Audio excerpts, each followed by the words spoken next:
Good morning, everyone. Today is day 6 of 12 days of dreaming. And I have been doing these 12 days of dreaming now for day 6, 6 days.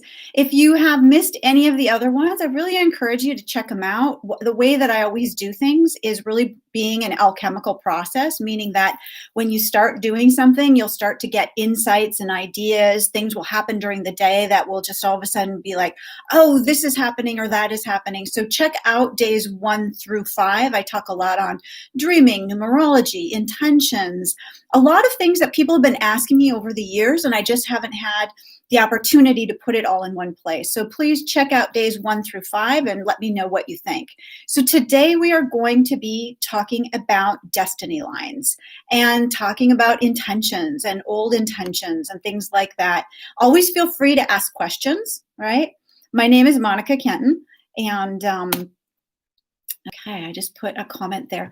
Always feel free to ask questions because that's what I'm here for with these lives. So one of the things that I get a lot from people and something that I've had to almost struggle with myself is what happens with our old dreams, our old intentions, our old goals, right? Because on January 1st, and everybody has a different time when they set new goals, but typically it's around the beginning of January, right? Where most people are setting these bigger goals. And then when it comes time a year later, they're just like, wait a minute, I didn't do those, or I'm not really sure what's happening. So a couple of the things that I see with people is that they don't write them down. So make sure that when you have your goals and your intentions, whatever word it is for you, that you actually write them down, because you're going to be amazed that sometimes those goals, intentions, and dreams show up in a different way. And when you go back to look at your intention, you'll be like, oh, wow, I did accomplish X, Y, or Z, but it was in a different way, right? But then there's also those types of things of when we are on a spiritual path, when we start to really experience more soul growth and going within ourselves to be the best version of ourselves, things shift and change. So yesterday I was talking about numerology a bit. I was talking about universal energy and how we can follow the energy of the times and be able to plot out our progress, right? There's another piece of numerology, and it's like I had mentioned before, it's a soul language. It's a language that helps us decode our soul to give us information that we are needing to, not that we're needing, but that we're craving for to understand. Good morning, Brenda. Thanks for being here live. I love that. So with numerology, it's like this blueprint of the soul. And so one of the things that you can do with numerology is to be able to understand your life path, your heart's desire, your destiny. And it's all based on your name on your birth certificate. It's based on the name that you have right now that you go by, because it might be different from that, as well as your birthday. And I remember the first time that I had this done, because, if you've been following me with some of these lives, you'll know that I had been a teacher for 25 years at the university. So all of these things were so new to me.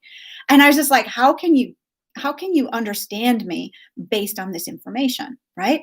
And I was blown away by all of the information, and it was just like spot on. And then some pieces were just like, okay, that makes sense, but it still doesn't feel completely right. So when we're using any type of tool, some people use astrology, some people use the Enneagram, all different types of tools to be able to understand our soul. We can start to see those places of us that are not as developed, or that somehow we put a shadow over them, or it just didn't come to total fruition. So with that, I remember I was working with a client. Oh man, this was about 8 years ago. And there was a certain energy that she was working with. And it's just like, well, you're meant to be more of the advisor, the teacher, the counselor, the person who gives advice and, love and family and home. And she had been in a high position job in technology with all men. And so she had given herself that up. She had pretty much gone into that more analytical mode. And when she saw this part of herself, she's like, well, that's not me, right? But then we started doing more of clearing work, soul work, shamanic work, energetics, and she began to recover that piece of herself. So there's a couple pieces in numerology. One is talking about there's all kinds of them, right? And I go into depth if anybody ever wants numerology, not readings, because I don't do readings. It's more of helping people with their intentions to understand themselves at a deeper level, right?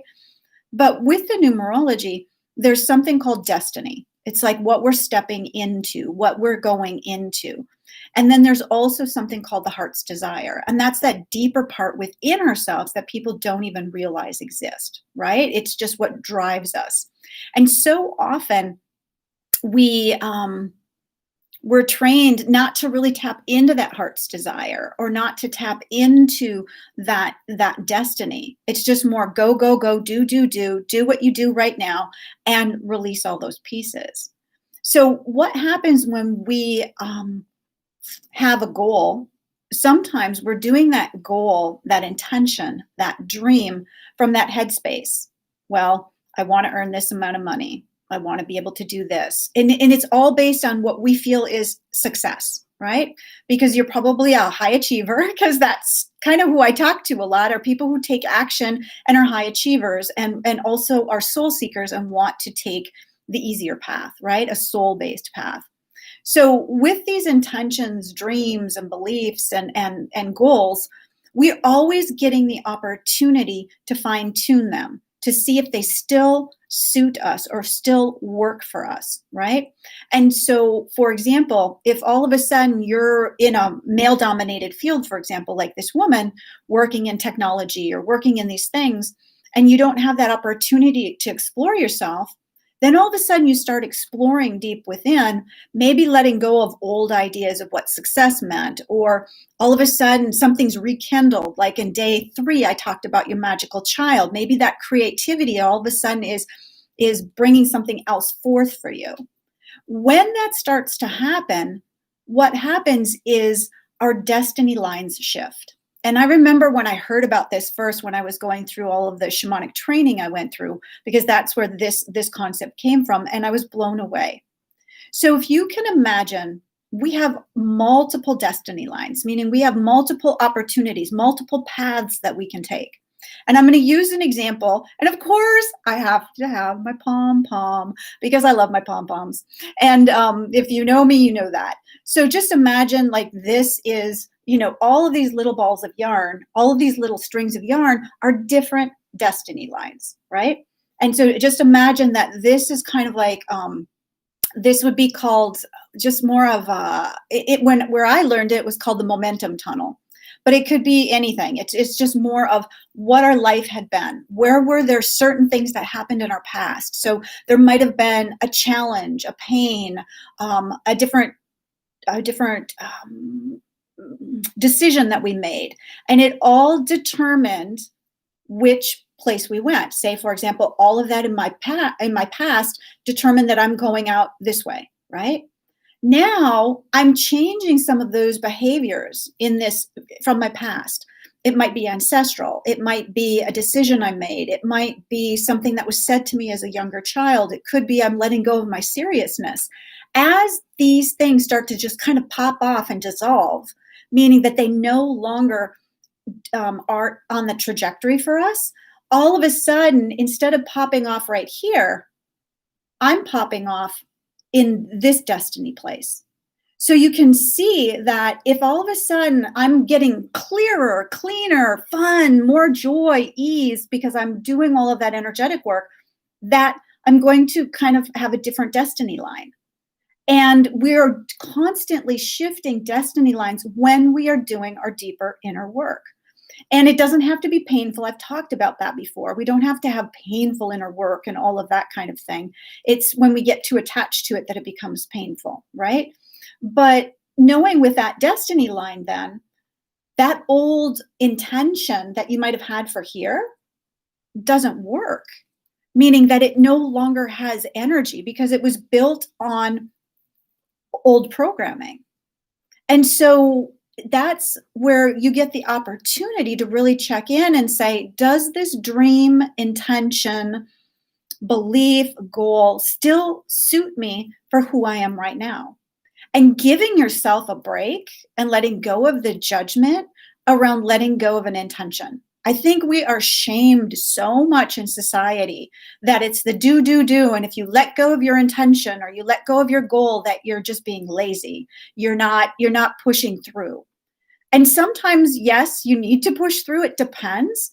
But starting to really look at, does this goal suit me for the person that I am becoming? Right. So here are a couple of things to kind of be able to honor that, to be able to really look at that. And you can look at what your goals are from what your goals were from January. And if you hadn't written them down, or from whenever you wrote them, but if you hadn't written them down, then that's the first clue, right? Is that write stuff down, because then it can keep you going forward, and it also can help you to let go of what no longer serves, right? Because whatever we put out there, even if we don't write it down, whatever we're putting out there is the universe is responding. And so we have to constantly be doing our due diligence with all of that, right? So here are a couple of things. So if we're going down this new path, then we're going to look at our dreams and intentions and things like that. And let's see. Well, I'm just looking at a couple of the notes. One of the things I did write is, if we stick to an old dream because we feel we have to, then what we're doing is we are actually in conflict with our soul and our heart. And so it's like the head and the heart and soul are battling it out, right? And so we want to be able to work with those two in a really beautiful way, right?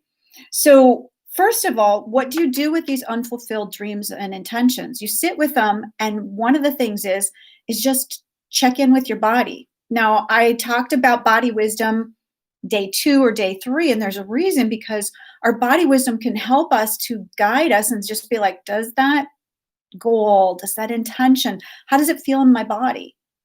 And breathing while we're doing it, because just being like, okay, this is an excitement, kind of scares me, but it's an excitement, then there's still juice there, right?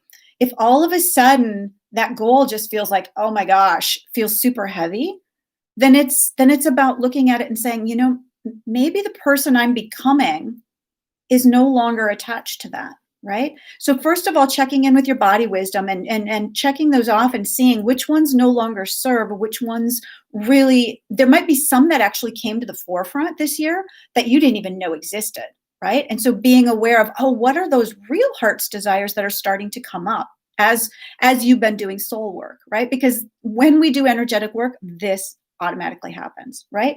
So connecting into your body wisdom. Where are we sabotaging? This is another one with our dreams. Where are we sabotaging with stories that no longer serve? And I've been the queen of this one. And I know a lot of people who I work with also have been with it, because it's just a natural tendency at times, is that sometimes we're so used to saying something like, well, in my past, X, Y, and Z happened. That's why I'm this way. And at a certain point, after doing healing work around it, or energy work, or soul work, that story no longer has legs, right? It doesn't have any juice, but we say it anyhow, and we keep locked in an old pattern. So being aware, where are you repeating a story that really doesn't have energy? And you'll know it doesn't have energy because when you slow down, you take a breath, you connect in with your body, and you want to tell the story, you're just like, oh, that doesn't even resonate anymore. That's not even real. And then it's time to let that go, right? Let that old story go. And this is more common than most people imagine, especially with doing spiritual growth work, because it's just like, well, I've had this story for 25 years. It can't just be gone. Yes, it can. Yes, it can. I've seen it over and over and over with the people I work with. I've seen it over and over with people who follow a soul-based path, right? Well, where else? Also with dreams and intentions, like I said, some of them are just saying, okay, it's time to say goodbye, right? They no longer work. Here's the other one. Some of them you have put out there that are there for you for the future. And this is the one where I talk about, be the person your vision requires, right? Now, on day 4, I think, or something, I talked to you about my health journey of losing 35 pounds. Now, I've seen that in a future self vision. I've seen it in my dreams. I've known that in order to go where my destiny is going, in this other direction, one of the things I needed to do was lose weight. And I resisted it, not only for 1 year, not only for 2 years, but for 3 years, because I saw all the other pieces of the dreams and I'm like, okay, well, I'll go do that. I'll do that. I'll do that. But it still wasn't getting traction. And that's because I needed to do the work in the here and now, in the ordinary reality of actually losing weight, right? And so that's what I did. And I focused for a year on doing that because I needed to be the person my vision requires. And that means all aspects of it. And so, where for you, with any dream or intention or belief, do you get to be that person your vision requires? Are you stepping up as a leader? Do you need to look at your physical body to either be trim or to have a different look? Are you being called to do some things with your business, get support in your business, to be more creative? What are some of the things that you're being asked to do, but either you might not have time or you're just like, oh, well, I can do those other pieces? Because sometimes the piece that we think is just like, for me with the losing weight, it's just like, well, I'll get to that. So where have you said to yourself, well, I'll get to that? Because that probably is that key to helping you acquire those dreams and visions and goals that you've seen, but you still aren't able to get the total traction for it, right? But that it is in this new destiny path for you. So that is one of them. The other thing is when you're letting go of any old dreams, just see, how did it serve you? I remember for myself when I was really going for, I was teaching people to build businesses in a spiritual way using the shamanic practices, talking about money and spirituality. And I went down a path that really ended up burning me out. And I needed to shift into what I do now, which is more helping people connect into their soul to create the life of their dreams, right? But at that time, I was going down that path. It was a completely different destiny line, right? I could just say, oh, wow, that was just a mistake. But there was a learning that I needed right then, right? And so I needed to figure out, what did I learn from it so that I could put that old dream in the past instead of blaming myself, right? Because I lost a lot of hair, I had high blood pressure, I ended up almost being broke. All of those things because of those decisions. But I did learn things from it. And so doing that and being able to say, okay, these are the things I learned. These are the things I'll never do again. These are the things that I've learned to go down this other easier path, right? So being aware of how something served you and what did you learn, right? And I'm going to get to the questions in a minute. I'm so glad you're asking questions, Brenda. So what is the other one? So how did it serve you? Did the dream skip to somebody else, right? Now, this is something Liz Gilbert talks about in her book, Big Magic, talking about, she has an awesome story of an idea that a fellow author had, and that somehow it skipped to her to create it in a new way. And we see that all the time in the energetic world, where sometimes we just take too long to actually actualize an idea, and that idea gets bored. And that's the same thing with our businesses, with anything that we're doing, it gets bored. And it just is like, I'm going to somewhere else. I'm going to somebody else who can actually do it, right? Because everything is alive. Our businesses are alive. Our ideas are alive. So that could be something too that might happen, right? The other thing, and this is what I find a lot, as we're clearing stuff and we're doing more around destiny, we're doing more around our heart's desire, we get really clear on what we really want instead of what society thinks we should want or what somebody else implanted to us saying, well, for you to be successful, this is what you need, this is what you want. And so as we start to deprogram ourselves, we get this opportunity to say what we really want. And it's a muscle that we continually get to exercise. So I'm going to use an example. It was like 4 years ago. My dog of 17 years had passed away, and it was about 6 months later. And I was looking at different dogs, and I wanted a girl dog, and it was time to have another dog. And I went to the Humane Society, and there was this cute little dog, and it was a guy, it was a boy, and he was like kind of like getting his attention and everything. And I was just like, oh well, I'll take him out. And so I did. And I brought him into the room, and I was like, oh wow, he's super sweet. It wasn't what I thought I wanted, right? Because I wanted a female dog, I wanted this type, I wanted da da da. And this dog was not that type, but he was so gentle and so beautiful and so kind and loving. And I was just saying, hey, I think I'm going to put him on hold to see if I really want him. I did know I wanted him, but he didn't come in the package that I thought. And so I was going to put him on hold. And somebody said to me, oh, some women already came and put him on hold. And I was crushed because all of a sudden the dream that I had of this lovely connection with this lovely dog was taken away. And then I really got to see, oh, this is really what I want. The next day, I declared to the universe, I'm like, I want that dog, because I knew that he and I were meant to be, right? I knew he had something for me, and I had a lot of love to give that poor little dog, right? That next day, I was just pacing around. I just finished with my client call. And then I go onto the computer, and the whole computer scrambles, and there's like all kinds of dogs all over on that page. And I was just like, okay, something's going on. The universe is moving, because it was like totally scrambled. Some dogs were like 4, others weren't. And all of a sudden he appeared 6 or 8 hours before he was supposed to. I all of a sudden had time. I took action immediately.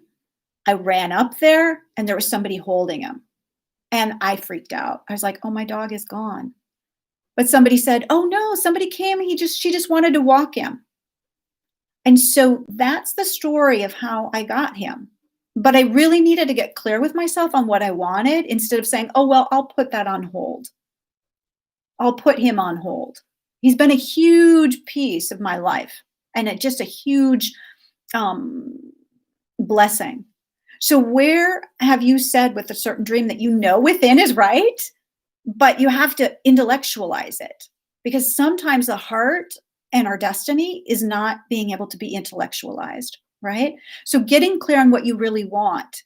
And that's why sometimes your old dreams, your old beliefs, your old goals need to leave, because these new things that you really want are going to show up, right? So one of the things to do is just being clear. Take all your intentions, your goals, things like that. Look at them. Look at what I've said. And then from there, you can do anything. You can do a releasing ceremony. You can do a claiming ceremony. I have something right now, currently, if you're listening to it today, one of my opt-ins on monicakenton.com is a ceremony that you can do, a really simple one outside. Right? Eventually it'll be somewhere on my website. So depending when you're listening to it, or you can just take on a piece of paper your old dreams and put them and just burn them, right? Or to sacredly rip them up if you don't have a place to burn them.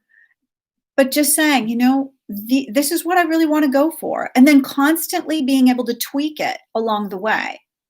Being able to say, oh, does this fit after all this spiritual growth that I'm doing? And instead of making yourself wrong, do the things that I mentioned. Connect with your body, really see if it resonates. What do you need to do to be the person your vision requires, right? So that's what I was going to talk about here. And I love questions, so I'm going to see what Brenda says. Okay, so she's talking about doing the magical child stuff is a piece she needs more help with. why do I resist this part? I tried to go and do a fairy house and just was like, I really don't want to do that. And so first of all, kudos for you, Brenda, for going in and trying to do something from when you were younger, doing this kind of fairy house and things like that. Um, One of the things that I find, so that was day 3 when I talked about the magical child, is, at some point, so there's a couple different things. When I was doing the magical child stuff, when I really started to get into it, is that I just did little bits and pieces at a time, right? And so, now I'm like crazy full blown with my pom poms because pom poms for me remind me of a child, right? But I needed to get over all of the programming that I had from so long ago that I need to be working, I need to be doing something productive. And, all of a sudden it's like this didn't feel productive, it didn't feel magical. And so, you know, figuring out for yourself what would be something that's really magical and fun, and to just try a little bit of it. And one of the things that, when I was talking about that destiny line, right? So for myself, as I can pinpoint the actual times in grade school, in junior high and high school, because I've done a lot of work on it, but I can pinpoint the times when I let go of my creativity. I'll be like, oh, it happened there, it happened here, it happened there. And sometimes it's about healing those old pieces. And so starting out with something, if the fairy houses aren't working, then try something else. So I remember for myself, when like I said, when I started getting these things back, I really started looking at what did I do as a kid that I really enjoyed. So I went and got a Nancy Drew book, and because I love Nancy Drew mysteries. So I went to the children's section and I started there. Then I got a spirograph set because I loved spirograph, when I was a kid, but I always had the little one. So I got myself the bigger one. And so I just did little things until I started to bring more of that magical child back. And it's a process, because just as the process happened to cut us off from that child self, from that magical child we have within, it took years, right? Now it doesn't have to take years to actually get it back, but it's not necessarily going to come back one day, right? It could, where all of a sudden it's just like explosion of really cool things. So some of it might be, there might be a healing piece. Another is, what is something else that you would like to do? But the resistance is programming. It's programming from people all around us. So I just encourage you, one of the things you might want to do is say, where is this resistance coming from? Or oh, here's a good one. I like this one. So, yeah, all the ideas start coming in.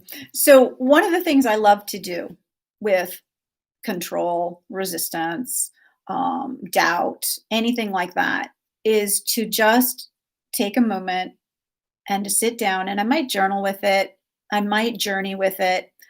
It's about making it up, though. You're going to have to make up what's really coming through, because we're never making it up. It's just coming down through us. We've been taught through various different ways that we can never connect in with ourselves. And so letting that information flow, but you can actually take the resistance, you could draw it out. And one of the things you could say is, what job does it want instead? And you'll be really surprised at what it'll say. Because I find that the energies of resistance, the energies of overwhelm, don't like their job. They're just doing it for us because that's what we expect, right? So I'm going to give an example of this situation, not with resistance, but you can do the same thing. I had with overwhelm. And so I just imagined a door opening and that there was this energy of overwhelm. And what did it look like, right? It was like a little tiny, like white bubbly kind of thing. And it was exhausted. And so I just played it out in my imagination, right? Because that's where the reality is actually. And it was, and I said, you could write it down, or you could have this conversation in your head. And with that, I said, what are you doing? And it's like, I'm overwhelmed. And I'm just like, "Well, what are you doing?" And it was just like, "I'm so exhausted. I am so tired of trying to be this, being this overwhelmed, so much energy, so much things coming in, and I am just tired of it." And and then I was just like, "Well, why do you do that?" And it's like, "Because you keep on doing this to me."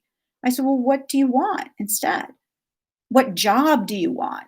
And it said it wanted to be inspiring instead of being exhausted and overwhelmed with energy. It wanted to be inspiring. And immediately I said, "Okay, I'm going to give you that job, inspiring." All of a sudden, the vision in my head, this little kind of curmudgeon of a thing just exploded like a ball of light. And it was so excited. Now, the beauty of this is, some people will say, well, that's just your imagination. Um, it works. It works. So, it must not be my imagination because shifting that energy shifted me from going from that place of overwhelm and having that overwhelm to then saying, okay, how can I be inspiring and be inspired? And that energy shifted. And whenever I got too serious, immediately that little image came to me again. And it would just be like, I thought you gave me a new job, right?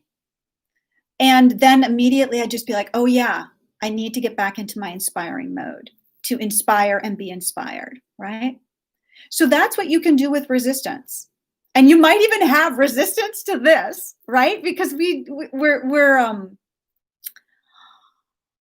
are we've been programmed to look at these things as kind of crazy or silly, or we've been told as kids, stop making it up. Stop being crazy. Stop, you don't have time, right? You don't have time to be playing silly games. And the thing is, when you do these things, or even when you go out and do a fairy house, you might all of a sudden feel that that day is challenging, and the next day something opens up. Yeah. Or go online and I see some really, really cool fairy houses and really fun little houses. So maybe it's a different type of house that you're creating. So thank you for that. Okay. Um, oh, so cool. Thanks for commenting, Brenda. So she's talking about feeling much more open to this, the journaling piece using the imagination. That's huge. It's all a step-by-step process because I know for some people, journaling is a whole new thing. But when you can start to do that and actually just script it out, what do you want to say? And then sometimes I used to do when I didn't trust my imagination as much, I'd write with my non-dominant hand the answer. And I always got really interesting answers, things that I wouldn't have thought of because it's deprogramming our neural pathways, right? So that's another thing that you can do.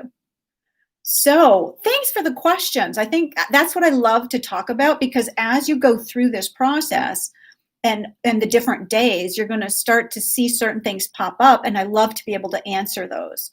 So for today, with day 6, New Year's Eve, for those who are live, I encourage you, let go of those old dreams and let go of the judgment around it. If it doesn't feel good in your body anymore, release them and let some new ones come in for this new year. And know that what's happening is you're now talking with your soul and your heart instead of your brain constantly being your brain, because your brain is very, very important, but in tandem with your heart and your soul. Okay. Yay. I'm glad you love it. Thank you so much for joining live. Feel free to like, comment, share, subscribe to this channel. And yeah, because it makes a difference in all the algorithms. It makes a difference getting this out to the world and sharing with other people who I know need this information. And I'm always one who it's through word of mouth that I get out to people. So if you feel free to comment, like, share, I would really appreciate it. Wishing you a lovely, amazing New Year's Eve. And tomorrow I will be back with the energy. Yes, Happy New Year. The energy of next year because it's already popping in. And I'm going to have some fun tomorrow. So we'll have fun tomorrow. We'll talk about the energy of the new year, new intentions, whatever else comes through. And I look forward to seeing you. Wishing you an amazing New Year's Eve filled with beautiful discoveries. Talk to you soon. Bye bye.